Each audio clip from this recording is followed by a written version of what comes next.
खुतबा number 26।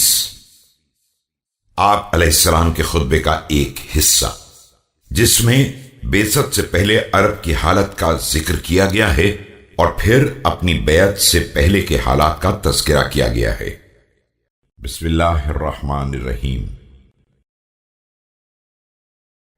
यकीनन अल्लाह ने हजरत मोहम्मद सल्लल्लाहु अलैहि वसल्लम को आलमीन के लिए अजाब इलाही से डराने वाला और तंजील का अमानतदार बनाकर उस वक्त भेजा है जब तुम ग्रोहे अरब बदतरीन दीन के मालिक और बदतरीन इलाके के रहने वाले थे, ना हमवार पत्थरों और जहरीले सांपों के दरमियान बूदोबाश यानी रहन सहन रखते थे। Allah sent Muhammad, peace be upon him and his progeny, as a warner against vice, for all the worlds and a trustee of his revelation, while you people of Arabia were following the worst religion and you resided among rough stones and venomous serpents. गंदा पानी पीते थे और गलीज ग़िज़ा इस्तेमाल करते थे, आपस में एक दूसरे का खून बहाते थे और क़राबतदारों से बेताल्लुकी रखते थे। बुत तुम्हारे दरमियान नस्ब थे और गुनाह तुम्हें घेरे हुए थे। You drank dirty water and ate filthy food. You shed blood of each other and cared not for relationship. Idols are fixed among you and sins are clinging to you. बैत के हंगाम।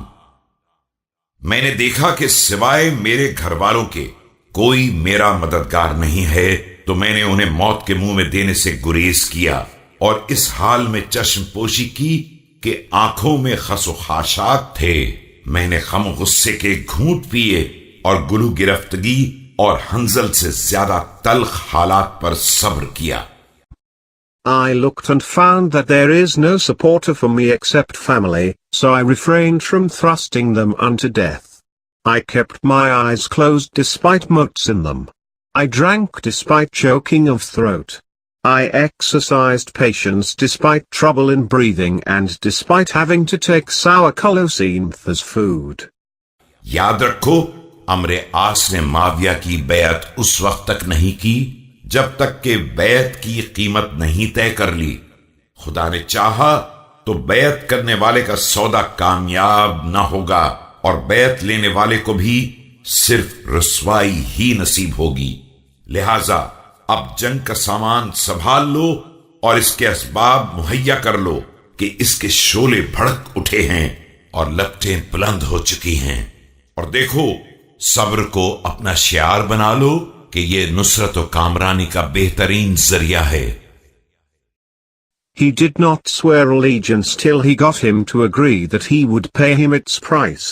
The hand of this purchaser of allegiance may not be successful and the contract of the seller may face disgrace.